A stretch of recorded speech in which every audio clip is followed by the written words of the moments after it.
Bismillahirrahmanirrahim. Samahan niyo po ulit ako na mapanood ang kasaysayan ni Propeta Lut, ang mapait na sinapit ng kanyang mamamayan sa kanyang kapanahunan na sinapit ng matinding parusa sa kanyang mamamayan.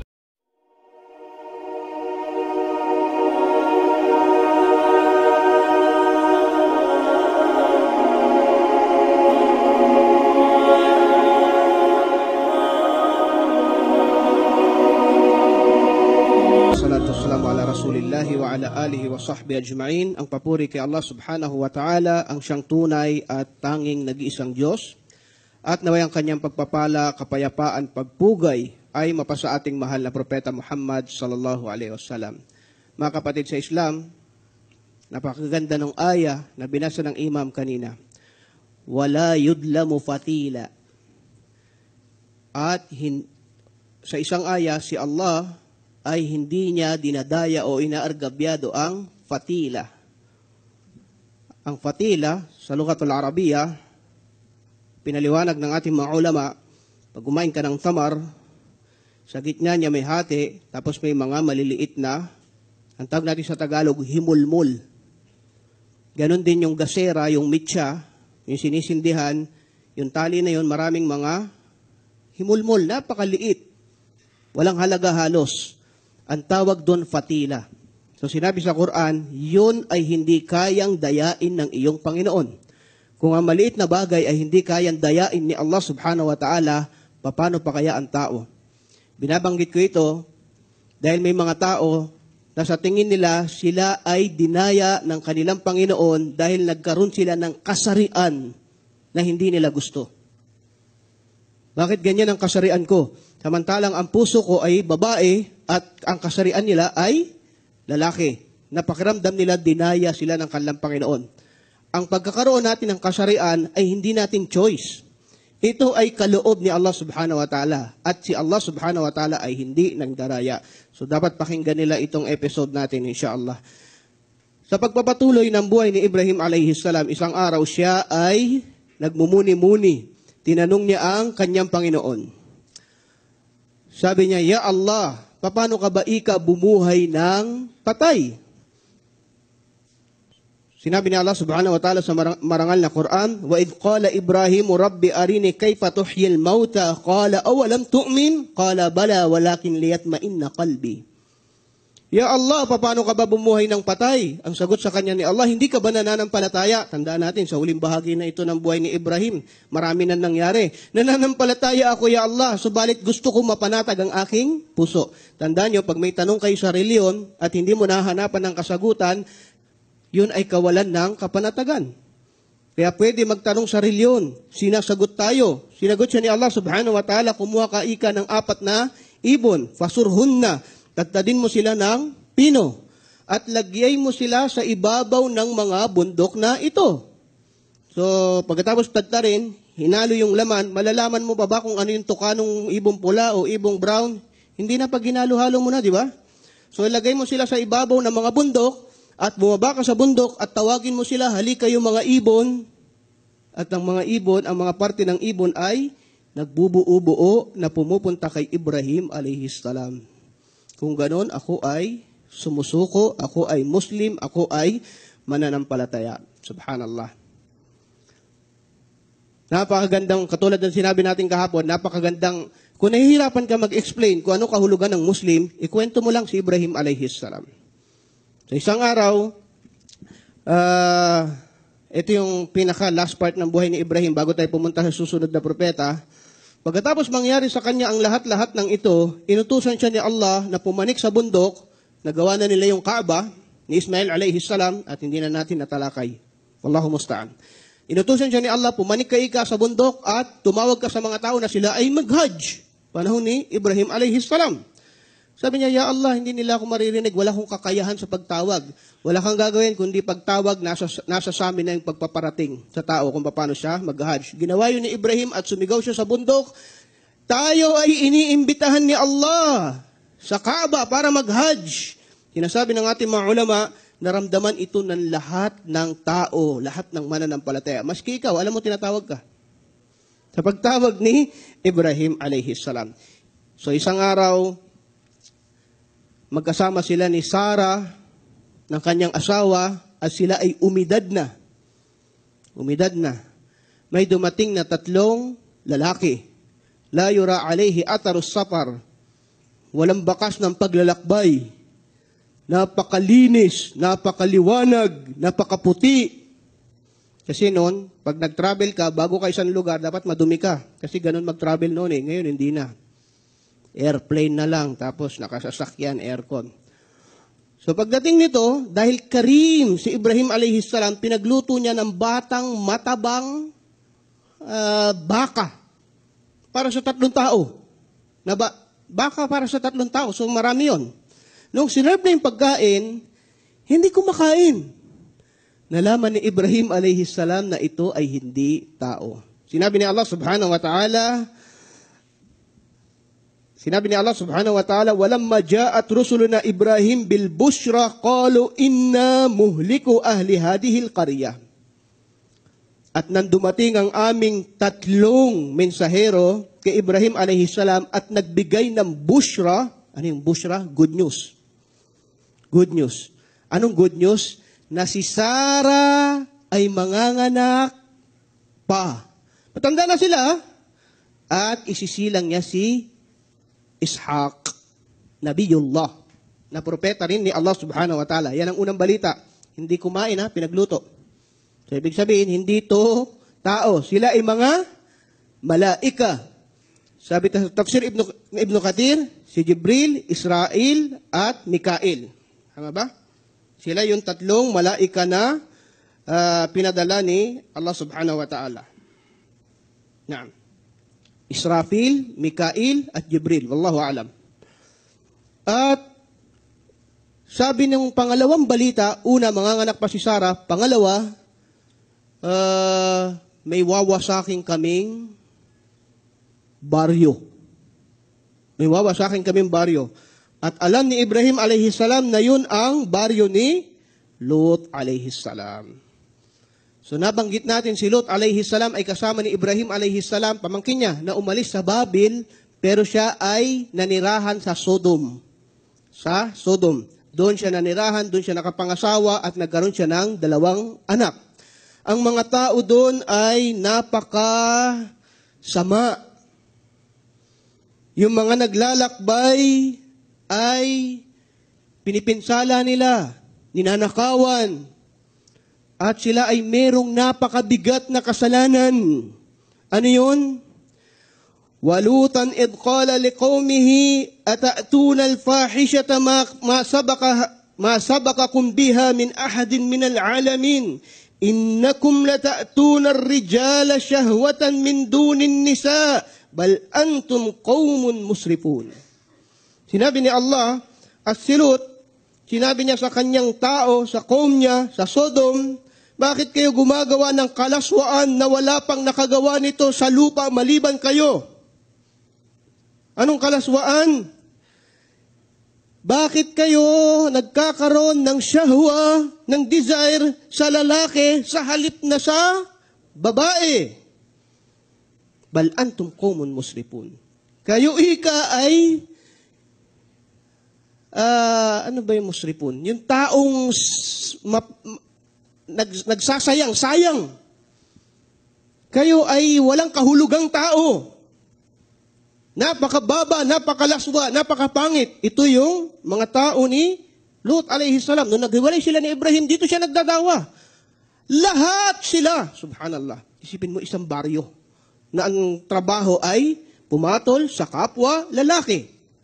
A'udhu billah. Dawa siya, masama yan, hindi yan utos ni Allah, magagalit si Allah. Ano sabi nila? وَمَا كَانَ جَوَابُ قَوْمِهِ إِلَّا أَنْ قَالُوا أَخْرِجُوهُمْ مِنْ قَرْيَتِكُمْ إِنَّهُمْ أُنَاسٌ يَتَطَهَّرُونَ. Ikaw, Lut, tumigil ka. Umalis ka dito kung gusto mo ng malinis. Kung totoo ka, eto na naman. Kung totoo ka, nasa ng parusa ni Allah. La ilaha illallah. At nagtungo so tingnan niyo ito. Lahat ng mga parusa ng mga tao na sinisira ni Allah, pang ilan na to kung sa pagbabaybay natin. Lahat ng tao nagmalaki, gumawa ng malaking kasalanan. Iba-iba, yung iba nahilig sa building na inukit, yung iba naman yung lakas nila, yung kayamanan nila. Ito naman isang kalaswaan at nagmamalaki rin na nasa ng parusa ni Allah. Kung papansinin niyo, lahat ng mga kasalanan na nagdaan ng mga tao, meron sa panahon natin ngayon. Kakatakot, no?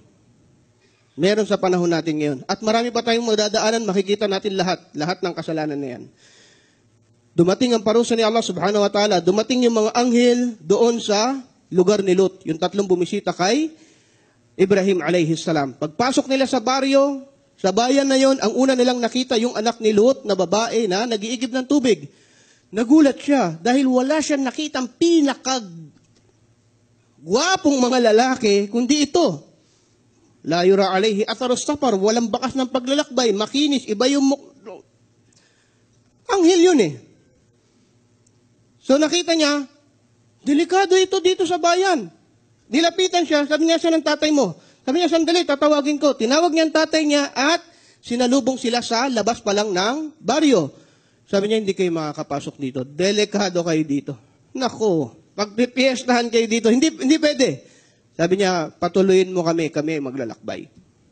Sabi niya, hindi pwede, mapapahamak kayo. Kailangan namin pumasok diyan sa baryo niyo. So sabi niya, sige, papayagan ko. Ang ginawa ni Lut alayhi salam, gabi, tinakpan niya at pinasok niya sa baryo para walang makakita. Hanggang nanatili doon sa bahay nila. Walang nakaalam. Pero maya-maya, nagdatingan ng mga tao sa labas at kinakatok, Lut! Meron ka daw dyan! 3, makinis! Nalaman niya dahil wala yung asawa niya. So ang nagsabi ay ang asawa niya na meron bisita si Lut, 3. Naku. So sila ay kumakatok, ilabas mo yan, ibigay mo sa amin. Ano yung sagot ni Lut alayhi salam? Huwag ito. Kung gusto nyo, yung anak ko, mas dalisay sa inyo, babae. Bakit lalaki ang gusto nyo? Sinubok talaga sila ni Allah subhanahu wa ta'ala. Hanggang sa nagigipit na si Lut alayhi salam, kinakalampag yung pinto at gustong kuhain yung mga lalaki, nagtapat ang 3 anghel. Sabi nila, Lut, khudiyal amr. Mapanatag ka, bumaba na ang utos ni Allah. Kami ay mga mursalun. Kami ay ang mga mensahero ni Allah at meron ng desisyon o hatol si Allah subhanahu wa ta'ala. Binuksan ni Jibril alayhi salam ang pinto at siya ay lumiwanag, lahat ng tao doon ay mga nangabulag. Unang parusa. At sinabi ng mga malaika, dumating na ang parusa, sila ay parurusahan bukas. Inna maw'idahum as-subh. Bakit bukas pa? Sabi ni Lut alayhi salam. Sabi ng malaika, alaysa subh bikarib. Hindi ba malapit na ang umaga? Bukas ng umaga. Kaya sa waktus sahar, yung oras ng sahur natin, sila ay umalis doon sa bayan na yun o sa baryo na yun. Si Lut alayhi salam at 2 niyang anak na babae.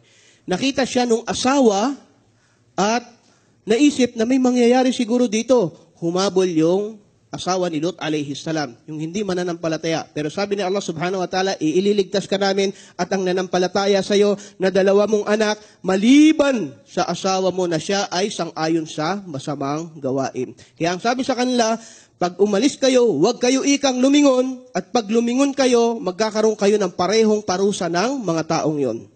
Ano nangyari? At nangkaroon na ng mga tunog, liwanag sa likod nila, yung babae na yon, asawa ni Lut alayhi salam, hindi nakapagpigil. Bakit? Kasi yung puso niya nandun eh. La ilaha illallah. Lumingon siya at siya ay nagkaroon ng parehong parusa. Ano ba ang parusa ni Allah subhanahu wa ta'ala sa kanila? Walamma jaa amruna ja'alna 'aliyaha safilaha. Subhanallah. At nang dumating ang aming parusa, ginawa namin ang taas niya na nasa baba at ang ilalim nasa taas. Ibinaliktad ni Allah subhanahu wa ta'ala yung isang bayan. Wa amtarna 'alayha hijara. At pinaulan namin ang mga bato. Subhanallah.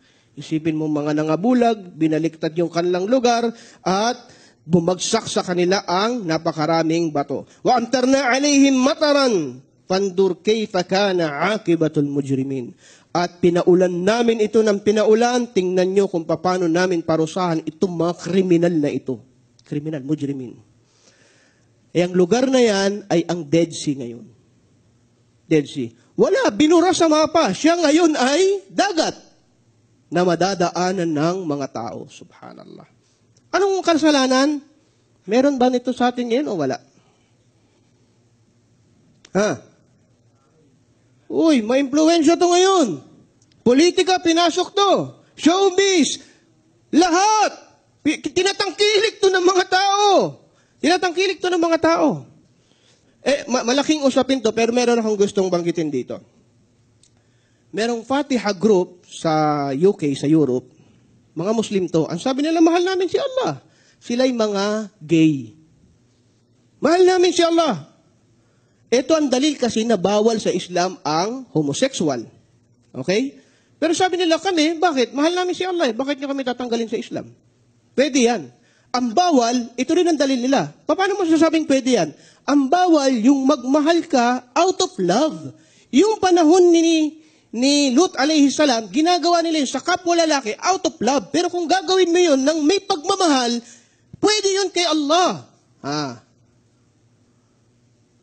So pwede itong ginagawa namin. Dahil kami, ginagawa namin doon ng may pagmamahal. Eh nun, kinukuha nila yung mga anghel eh. Basta gusto lang nila ng fahisha, ng sex. Pero walang pagmamahal. Sino nagsabi? Si Allah, pagdating sa batas, binibigyan niya ito ng linaw. Halimbawa, wala yaqtuluna an-nafsa allati harrama Allahu illa bilhaq. Illa bilhaq. May pinagbawal ni Allah subhanahu wa ta'ala ang pagpatay. Pinuri niya yung mga taong mananampalataya. Sila yung mga taong hindi kumikitil ng buhay. Maliban yung pumapatay na yung may katarungan, paano ko ikaw yung naastasan sa batas ng Islam, yung pugot ng ulo. May kasalanan ka ba? Sinusunod mo lang yung utos ng judge. Illa bilhaq. Yun, walang kasalanan yun. Sino nagsabi sa kanila na pag pumatol ka sa kapwa mo lalaki, ay may pagmamahal, ay wala kang kasalanan? Saan galing itong mga batas na ito? Malinaw na ito ay paglabag sa kautusan ni Allah subhanahu wa ta'ala. Malinaw na malinaw. Pero sila, ginagawa nila ito at walang ibang hangarin kundi pagsuway kay Allah subhanahu wa ta'ala. Batas to ni Allah. Nilikha niya tayo, min dakari wa untha, ng babae at lalaki, pero ito ay nagiging parang common na sa mundo ngayon. Marami ng bansa, legal na eh. Legal. Naghahalikan, nakakadiri. La ilaha illallah. Totoo, di ba? Ito nangyari sa panahon ni Lut alayhi salam. Iligtas nawa tayo ni Allah subhanahu wa ta'ala. Pero may pasubali ako. Maraming tao nasa gantong pagsubok. Ito ay mahirap na pagsubok. Sapagkat kung madaling pagsubok, hindi ka dun susubukin ni Allah eh. Wala ka na mahilig sa alak. Kahit lagyan ka ng tambakan ng alak sa paligid mo eh, hindi naman yan ang tukso mo eh. Di ba? Kayo ay sinubok ni Allah subhanahu wa ta'ala sa ganyang pagsubok dahil pag nalagpasan nyo, tinataas ni Allah ang inyong antas. May mga tao, wallahi al-azim, mananampalataya, totoo, mahal nila sa Allah, sumasamba, nagsasadaka, nagsasala, nagpapasting, pero may pagsubok sa ganito. Tulungan nawa kayo ni Allah subhanahu wa ta'ala at alamin nyo ito na ay kabilang sa pagsubok na binigay sa inyo ni Allah subhanahu wa ta'ala na ang kapalit nito ay pagtaas ng inyong antas kung inyo lamang mapaglalagpasan.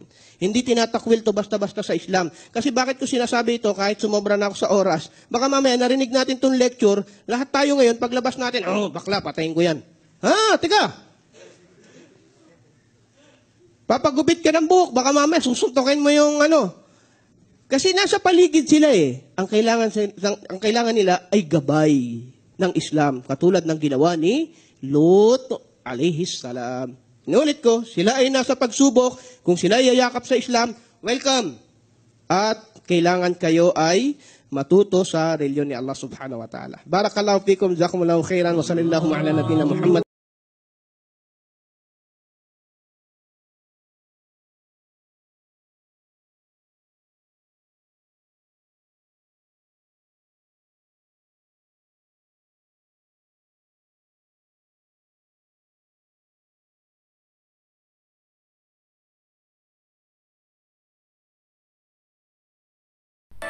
وما علينا إلا البلاغ المبين.